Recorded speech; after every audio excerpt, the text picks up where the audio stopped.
Hello, my name is Dr. Donna Robinson, Senior Manager for Programs and Operations for CASA DC. And I would like to welcome you today to our grand open house. Today you will learn about all of the varied programs we have here at CASA DC, as well as how to refer our most needed youth to receive a CASA volunteer. So without any further ado, I am going to pass the mic over to Allison Kahn, our Chief Operations Officer. Brief introduction as to who we are as CASA for Children of DC, what our model looks like, why we do what we do, and who our different programs are. So we are going to start with a better understanding of who CASA for Children of DC is and where we fit into the wider CASA community and DC. CASA for Children of DC's mission is to connect every court-involved youth in DC with the one-on-one support of a consistent adult figure who can advocate for their best interests and promote positive outcomes. Our ultimate vision is that every trauma-impacted youth in DC receives excellent advocacy and support to unleash their full potential to thrive. CASA for Children of DC was formed almost 20 years ago in 2002. Since that time, we have trained over 2,000 advocates and served over 1,900 youth. We are a DC chapter of the National CASA and JAL program. Though we are based off of the National CASA and JAL model, which provides one-on-one court-appointed special advocates to foster youth, we provide unique programming such as serving juvenile justice-involved youth, and really ensure that our work promotes the specific needs of DC's youth. We work with a particular model that takes the CASA model of one-on-one volunteer mentorship and best interest advocacy, but we also incorporate that with 4 domains that we've specifically identified at CASA for Children of DC to best serve the youth of DC, and to also ensure that we are addressing the areas of a youth's life most impacted by childhood trauma. A little bit more about what that mentoring and one-on-one support looks like. CASA volunteers form a one-on-one mentor relationship with a youth or a sibling group. CASA volunteers engage youth in positive activities and work with youth towards goal attainment. Youth are supported across 4 key domains: permanency, education, well-being, and life skills. So what do those look like? These are our core mentoring activities across our 4 domains. First and foremost, our volunteers visit with youth 2 times per month. That consistent engagement, that relationship building is absolutely vital. And next we have engagement and support across our 4 domains. The first is permanency, working towards successful case closure, reunification, guardianship, adoption, or ensuring if youth is going to age out, that they're able to do so in a way that they have independent life skills and have transitioned towards adulthood successfully. Our CASAs also really work to ensure that our youth are in a stable and safe placement. Next, we have education. This includes really helping our youth with academic achievement, but also incorporating learning in their life. Our CASAs help support youth in learning activities, promote attendance and academic success.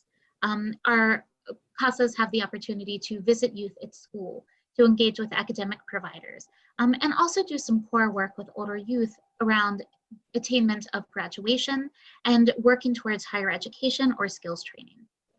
Next, we have well-being, addressing our youth's behavioral, emotional, and physical well-being. And our CASAs provide key support here, educating and helping youth practice coping strategies, engaging youth in recreation, really being that positive support and engaging in positive relationships with the youth, but also really working collaboratively with the youth's team, which we'll talk more about. We don't set those appointments for physical needs for our youth, medical needs for our youth, but we do really work with the team to ensure that those needs are happening and being addressed. And next we have life skills. Life skills is really working from our youngest youth to our older youth on some of those key experiences of exposure to new experiences, character building, working towards goals, exploring career interests, and then really strategic work with our older youth such as engaging in budgeting and working with youth for preparation for the workforce. And that is our mentoring side of our core model. Next, we have our advocacy side. CASA volunteers advocate for their youth's best interests in court and the youth's interdisciplinary team, such as their social worker, their JL, their probation worker, based on the personal relationship that they form with the youth through that mentoring side and an assessment of the youth's needs and supports. CASA volunteers are appointed by the court and have the authority to participate in court hearings, team meetings, to address records, and to engage with important individuals in the youth's life, such as academic providers, which we discussed, placement providers, and other individuals. We have several core advocacy activities to support the mentoring side and to ensure we're able to communicate recommendations and supports needed to address the youth's needs. Our CASA volunteers assess our youth. That includes observation, visiting, reviewing records. They communicate. That is, as we've talked about, communicating with important individuals in the youth's life, the teachers, the placement providers, but it also means regular collaboration with that interdisciplinary team, the social worker, GIL, probation officers. And that all leads to that core advocacy. Our CASAs have the opportunity to write court reports. They are court-appointed special advocates. They have the opportunity to appear in court and provide recommendations in court. Our CASAs recommend permanency goals alongside the team, but they also provide advocacy to that interdisciplinary team for needed supports and services that may arise in between court hearings. And something important to note about the advocacy side is even if a youth is not well engaged in those in-person mentoring supports, the assessment and communication and collaboration can allow the CASA volunteer to still provide robust best interest advocacy, even if that is coming from these assessments and communications, and they do not have as regular engagement with the youth. What makes CASA DC unique? CASA DC is the only organization in DC that unites mentoring and court-appointed advocacy. CASA volunteers work with court-involved youth in the child welfare system, juvenile justice system, or those who are duly involved in both. And that is unique to CASA DC versus other CASA chapters throughout the country. And our 4 domains and special programs are also unique to CASA DC. Those have been developed based on the needs of DC youth, the trauma impact that we've observed, and are unique to CASA DC versus national CASAs and CASA chapters that you would see throughout the country. So why do we do this work? What makes this work important? We know, based on rigorous research and data, that you can observe that foster youth face lower academic achievement than their peers. And this is true in DC and throughout the nation. Foster youth have increased risk of future unemployment, poverty, homelessness, and justice involvement. Abuse and neglect and removal from home are adverse childhood experiences that contribute to childhood trauma. And adverse childhood experiences have been linked to risky behaviors, lessened school performance, relationship difficulties, and chronic health conditions through adulthood. But at the same time, we also know that a consistent positive adult figure can serve as a protective factor against adverse childhood experiences. And if you're interested in learning more about adverse childhood experiences, or ACEs, the CDC has done some rigorous review of adverse childhood experiences and their protective factors. You can go to cdc.gov and read a lot more about that and what some of those protective factors, including that consistent adult figure, can look like. Studies also show that youth with mentors are more likely to have improved academic outcomes. Mentor-mentee relationships can promote positive skill development, healthy coping mechanisms, and career readiness. And youth with CASA volunteers have reduced number of placements and increased services based on studies that have been done by National CASA. So these are some of the core reasons why we have our CASA Core model and why we do the work that we do. So we're going to look at very briefly CASA DC's programs. And this is the core of our open house. After we move on from our introduction, you'll have the opportunity to go into breakout rooms and learn more about the individual programs of your choice. So everything we've talked about today is a part of CASA Core. CASA DC seeks to provide consistent support through mentorship and advocacy to youth, which recognizes the impact of trauma experienced by court-involved youth and evidence-based practices to help youth thrive.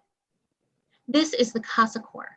This is the foundation of our work across programs, and every one of our special programs uses this model as a foundation. Our special programs include Bridges, which serves youth involved in the juvenile justice system, Empower, supporting youth survivors of trafficking and sexual violence, the Family Treatment Court or Thrive program, supporting substance-impacted youth and families, MAP, the Multicultural Advocacy Program, serving immigrant and first-generation youth, and Preparing Youth for Adulthood, empowering transitioning youth towards a successful adulthood. Hello, and thank you for attending CASA DC's Town Hall today, and thank you for your interest in the Bridges program. My name is Patrice Stern, Bridges Program Manager. And now I'd like to share a little bit more about the Bridges program with you.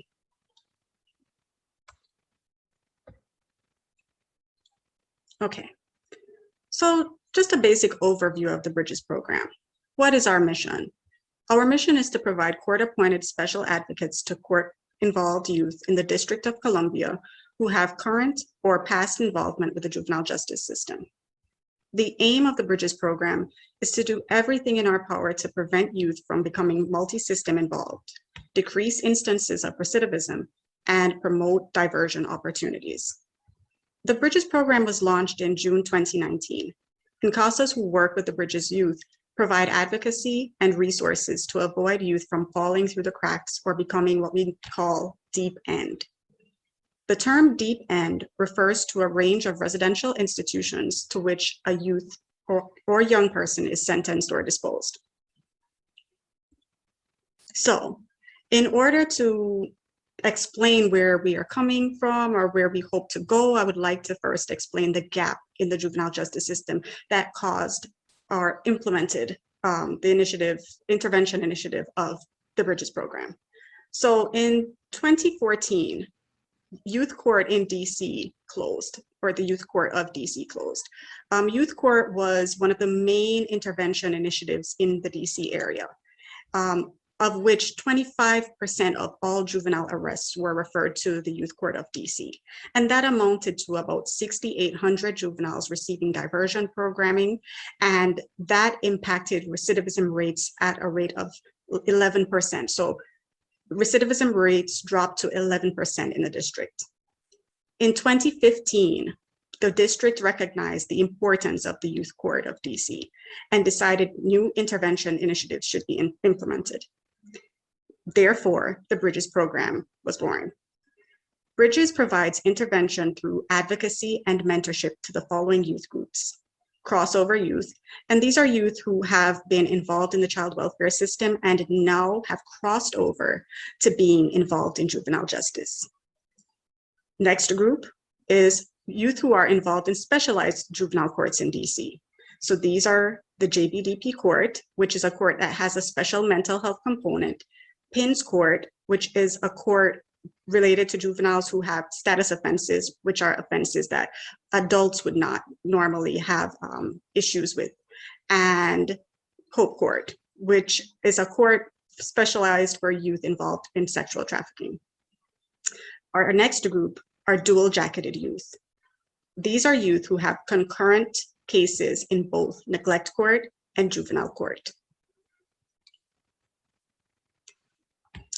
So Bridges hopes to bridge the gap in this area of juvenile justice. And we hope to do so by assisting with the prevention or reduction of the DC recidivism rate through program supports and services. And we hope to do that using our CASA Bridges model, which is just the CASA Core model that Allison has just explained to you. So the CASA model focuses on 4 core areas: educational support, life skill support, health or well-being, and family relationships, living situations, and which is also known as permanency on the abuse neglect side of things. We also hope to combat the disproportionality of minority youth in the system, which, as we know, racial and ethnic disparities are highest at this stage of juvenile justice involvement, according to research. We also hope to increase entities representing the best interest of the child locally by being one of these entities. And now I'll go into a little bit more about that CASA model, bridges model that I just spoke about. So once again, our 4 core areas of support are education, life skills, well-being, and family relationships and living situations. In education, schools are increasingly recognized as problematic feeders to the juvenile justice system, as harsh school discipline has created the school to prison pipeline. Many youth are referred directly from their school to juvenile justice system, to the juvenile justice system. However, remaining in schools is also proven to be one of the main preventative measures of recidivism.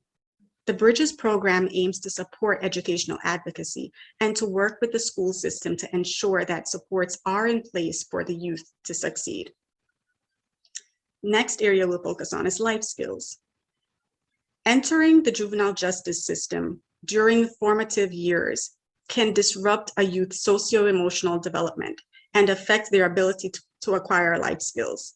The Bridges program provides mentorship, which research shows has a proven long-term positive effect. In terms of health and well-being, the Bridges program provides support for youth and families accessing healthcare through advocates. And these advocates assist with the application process or they help to collaborate with the court professionals who can assist with this process. And our last area is family relationships, living situations, or that permanency area that I spoke about earlier. And in this area, access to the Bridges program will help the local youth and families by improving the overall quality of life through community supports and meaningful access to resources. So, Bridges at a glance. Our cases are supervised by the program manager, myself, and our Bridges program coordinator. CASAs must complete a 3-hour training on juvenile justice, and additional training on specialized topics related to juvenile justice are available throughout the year for the CASA's length of service. Advocates attend juvenile hearings and team meetings and any other meetings related to supporting or advocating for their youth. Youth workshops are also offered on topics related to social justice or juvenile justice in general. And this is offered throughout the year as well. So what don't special advocates do? Well, special advocates do not take the place of mental health professionals, attorneys, or any other team member with particularized areas of expertise. Specialized advocates do not offer assessment or advice that is beyond the scope of their role, such as medical advice or legal advice. Special advocates do not take the place of the social worker or probation officer. And special advocates do not disclose information, confidential information, regarding the youth and families to anyone outside of the child and family team. So what Bridges hopes to do moving forward is provide trained advocates for all delinquency cases in DC. We hope to provide advocates who are specially trained and youth-centered.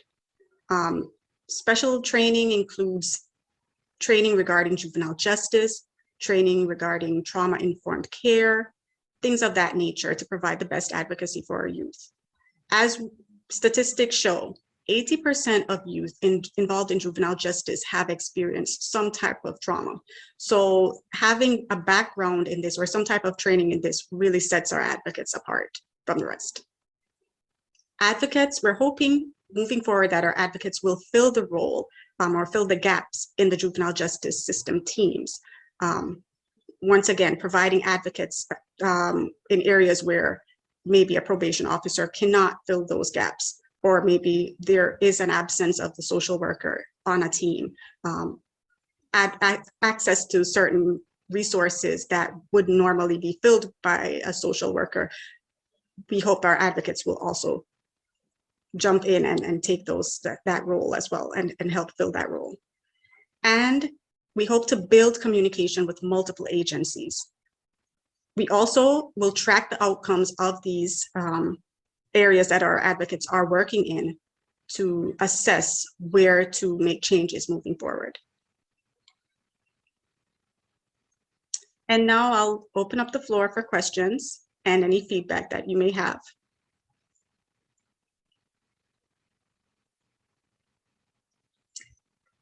If you do have any questions or referrals, please see the contact information located on the screen. And you'll also later hear about our referral process as well. At this time, we would like to discuss how to refer youth to CASA DC.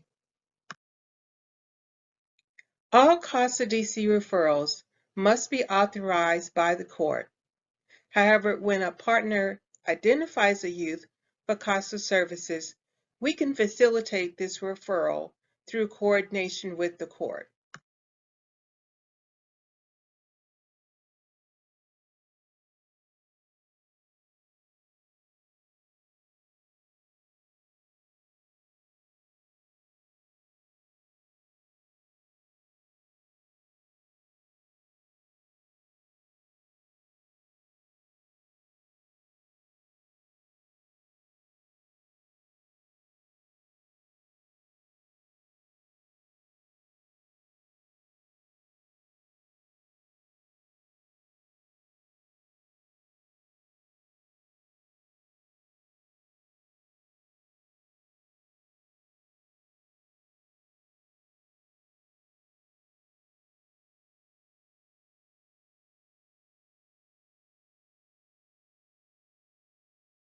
There are 4 ways that you can make a CASA referral through 2 separate avenues.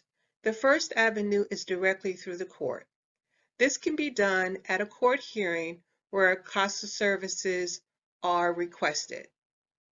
The second is through an attorney working on the case. The attorney can file a motion requesting a CASA for the youth in care. The second method is through CASA DC. Here you can either email a request for a CASA volunteer through referrals@casadc.org, or you can complete the Get Feedback referral survey using the link below and make a CASA referral or request at that point. If you have any additional questions, feel free to contact the program manager for either of the programs that you're interested in, or you can send your questions to referrals@casadc.org. Thank you for attending our session today.